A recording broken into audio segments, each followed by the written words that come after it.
Okay, quick video to show how we create these. Over here we've had in the past a bed. You can just about see the outline of where there was peas, but the soil was very bad here and we didn't have much time to keep it up. So we're going to try and turn this over. The soil is very shallow, but we're going to add in stuff to build it up again, to plant our peas again this year. So I'll just go to show you how much work goes into actually making a bed like this, and it can be done no matter how bad your soil is where you are, if you just follow a few simple rules.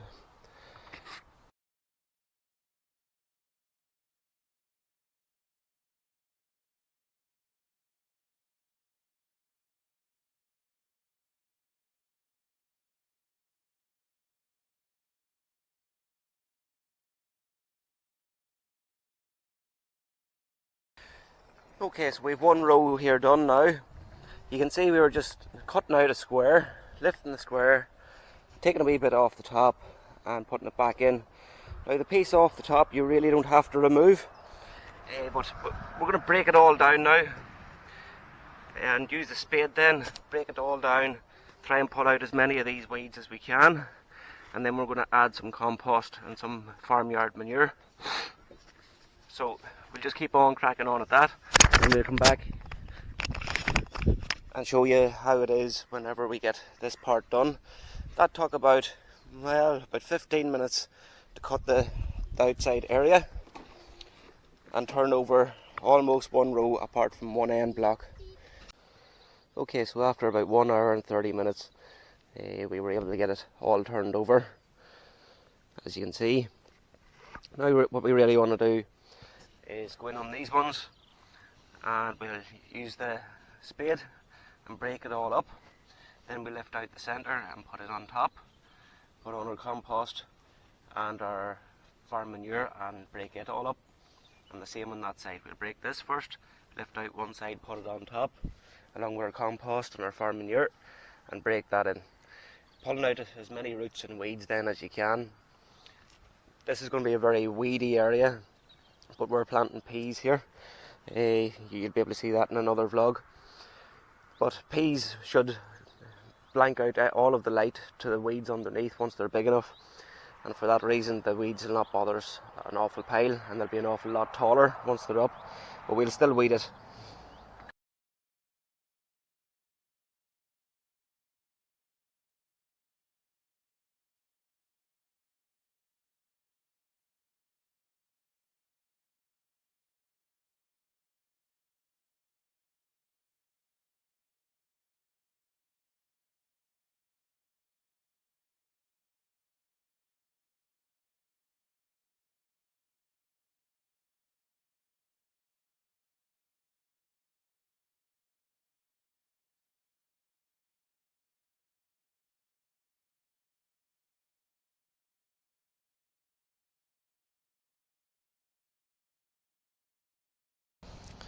Okay, so that's our ridges dug.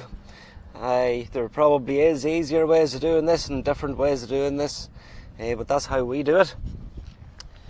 And there will be a lot of weeding to do here. We're not intending on planting here for another 2 weeks roughly, so we'll break down a lot of the lumps and that, and over the 2 weeks we will have weeds and things that comes up. But yeah, once the weeds comes up we can pull them out, and you can see it's really easy. Once it's all broke down like that, it is actually very easy to weed. The weeds come out easily enough. And over the 2 weeks there will be plenty of this to be done, just breaking up bits like that, and we can top it again if we wanted to, but that's all that we will put in there. So we put roughly about 100 litres of compost, and we put a 20-litre bag of farm manure in there. So that's all really there is to it. I hope that helps some of you. It's a very low cost and easy way to do it. A lot of people would replace all of their soil with compost. I don't feel there's any need. Actually, this soil is quite nutritious. It's just that the nutrition is locked in it deep down, and by bringing it to the surface and breaking it up, you're unlocking it for the roots to get a hold of the nutrients. So that's all there is to it. Hope you enjoyed our video, and if you like what you see, subscribe, hit the like button, hit the bell button, get more updates. But the garden is really coming on well now, and you'll be able to see all of these things growing as they go, and most of these we have a separate vlog on the things that we're growing here. So like and subscribe, and you can keep up to date. We've got some strawberries and things like that, some nice things to look at. Thank you very much.